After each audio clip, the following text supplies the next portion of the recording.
What's up, YouTube family? Welcome to Automotive Life. My name is Lucky, and today we're going to be talking about all the things you need to know about being a used car dealer in 2021. Now, the market is insane right now. People have a hard time getting people financed.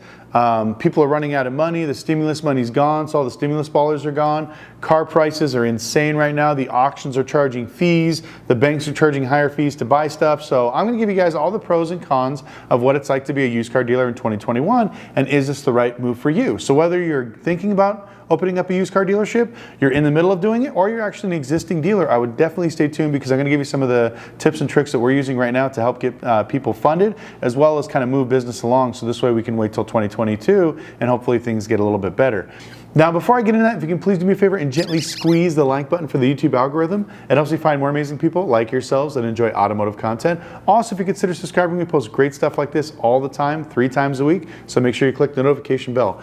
And once again, you guys need to follow us on Instagram. We post hilarious stuff there all the time, whether we're going out in the nightclubs here in Vegas or we're actually doing training, going to the auction, stuff like that. We post there daily, so make sure you check that out. It's automotive.life. And I want to give you guys a huge thank you and shout out. So we just broke 40,000 subscribers, which is amazing. Like I said, I'm truly blessed to do this. I've been having a great time. This has probably been one of the best years of my life, mostly because of YouTube and the fun stuff that's going on. You know, it's kind of renewed my love for the automotive industry, and I just want to take a moment and thank you guys so much. A part of the giveaway, I want to do something fun for you guys, so we're going to go ahead and give out another consulting call. So if anybody posts any comments down below, I don't care if it's toast, I'd buy that for $1, tacos, you want to tell me a joke, whatever, and the more times you post, the better chance you have you win. We're going to pick somebody down there from the comments section, and we're going to give out a free consulting call. So make sure after you post your comments, check in by Wednesday, because we're going to reply back to the winner and tell you are the winner, and then go ahead, email us, and we'll set up that call. But anyways, without any more shameless plugging, let's get into the video. Now, before we get into the video, I just want to make a quick disclaimer. A lot of the stuff that's going on in the market right now is 100% because of the stimulus, the economy, and the pandemic. So don't think that this is the norm or this is the regular. This is definitely not.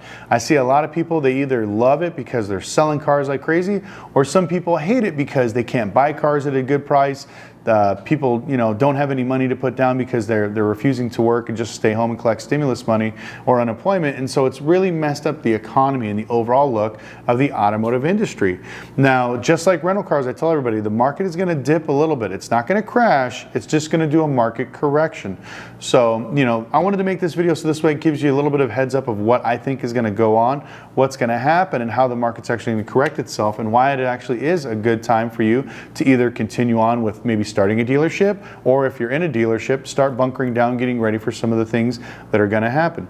So first thing we're going to tackle is the stimulus. Now, you always hear me use this terminology, stimulus ballers. It is 100% true, because as of right now, people that normally don't or can't afford like cheap cars, $2,000, $3,000, $4,000, $5,000 cars, they're all buying cars right now.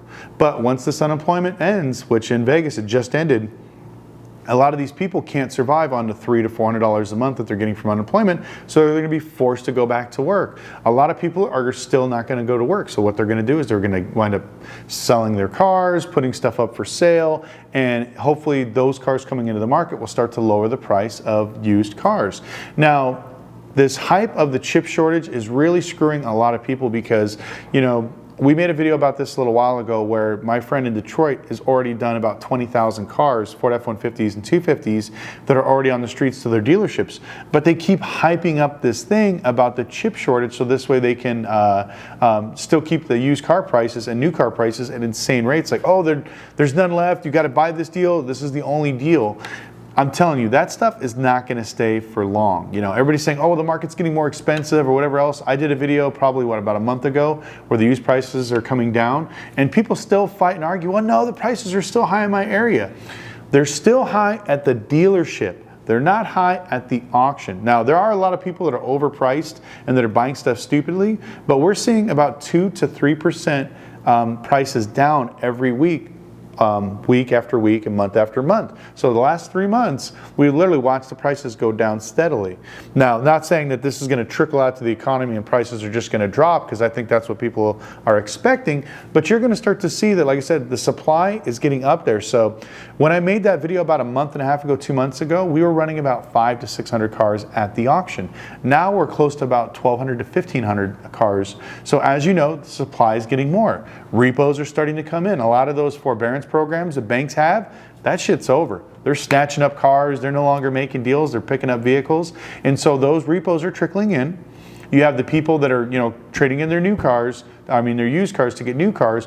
Those are starting to fill up. But even at the auction, they're still lying to dealers and they're lying to consumers like, oh, there's not enough cars. If you go to any Manheim, I guarantee you'll see a big storage lot with a bunch of cars.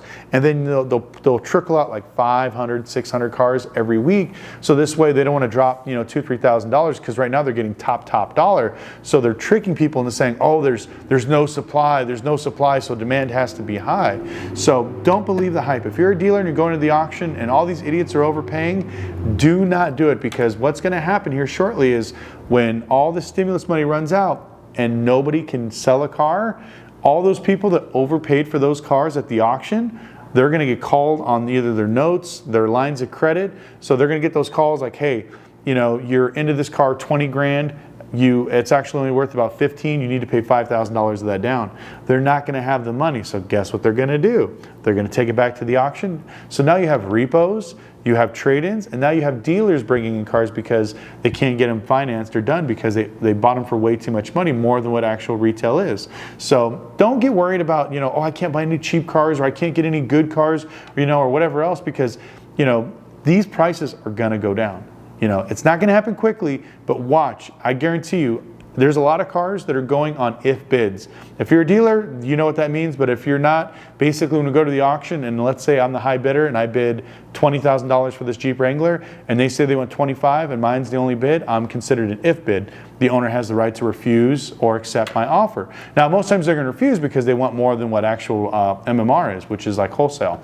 So, they keep wanting more and more and more, but I've literally bid on a handful of cars several times at the auction and it has not hit the reserve. There is an X5 that X6 that we've been trying to buy for a while, for like in the mid 30s, and we told them, we'll buy it for 30 something. I want 45. It went from 45. It's been running for about two and a half weeks then. Then on the third week, it went down to 40, and I'm still the top bidder around 32, 35, and now they're finally down to like 38,000. Now, I won't go over the 35 or 34. That's just what I want to pay, but that's what's happening is dealers are realizing that the demand is not there, that people don't have all this money. It's just like the housing market. If the prices are extremely high, not everybody's going to want to go out and get a new car. They think that, oh, well, if we tell everybody it's rare and the demand is high and supply is low, that it's going to force people to go out and buy. It's not.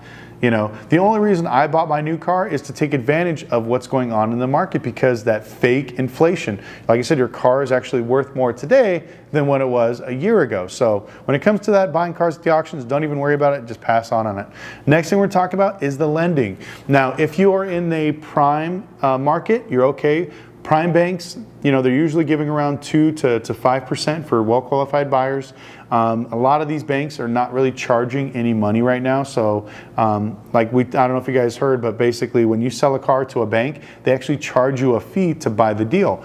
If you have good credit, sometimes they'll actually give us money back for holding points or whatever else. So right now, a lot of my prime banks are still funding. They're still doing everything fine. So we're okay on that end. But it's the subprime, or the mid-prime and subprime is what we're going to talk about right now, because most of the people that buy cars, their credit scores are under, like I'd say about 710 and below, which is considered like mid-prime and subprime.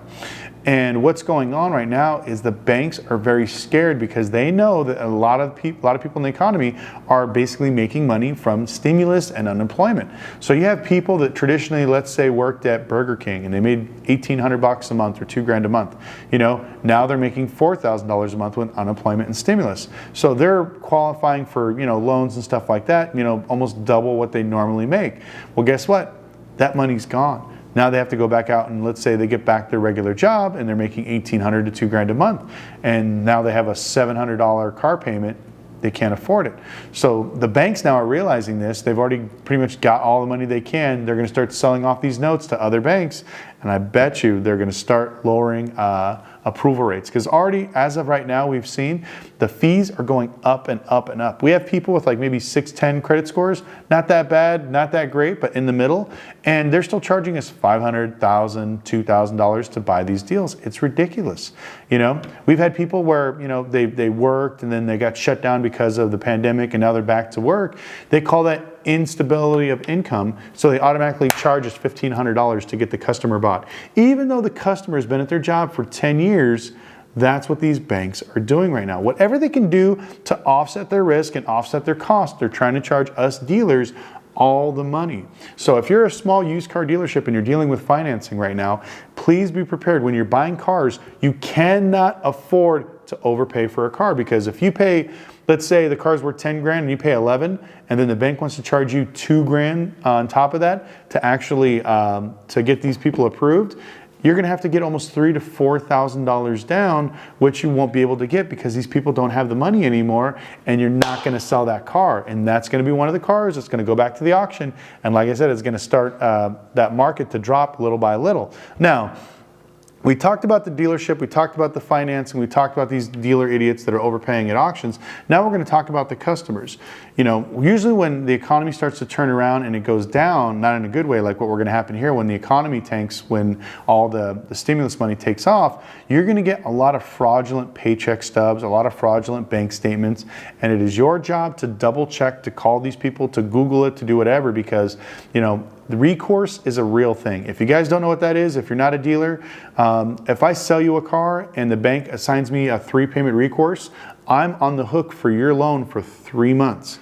So if you don't make the payments, I have to pay the bank back, and then I have to go chase you down to get my car back.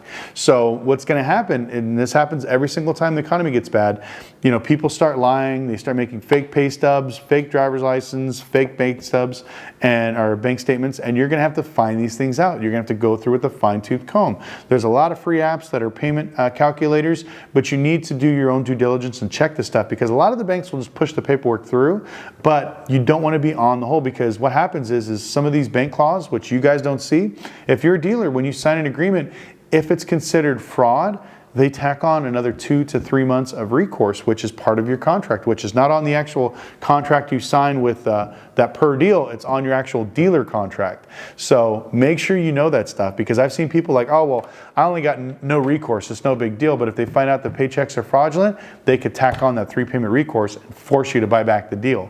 So it's very important. You guys need to learn this stuff. I know there's no classes for it right now, you know, when it comes to that, but you need to ask your bankers, you need to ask other people. You know, if you guys are in Vegas, you guys want to sit down for a teaching class or something like that, let me know, or schedule a consultation call. We can definitely help you with that, because like I said, the banks right now, when they start losing money is when they get really tricky.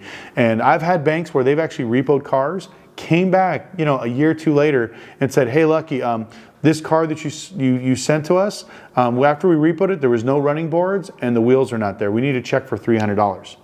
They'll actually chase you for money from a booking you did almost a year ago. So if you're a dealer and you're power booking all your cars, don't do it, because they will check it when it goes to repo, and then they'll try to back charge you on the money. So anyways, I just wanted to give you guys a little bit of a heads up. Like I said, it is a good time to start a dealership, because the economy is going to, like I said, tank probably around Christmas time.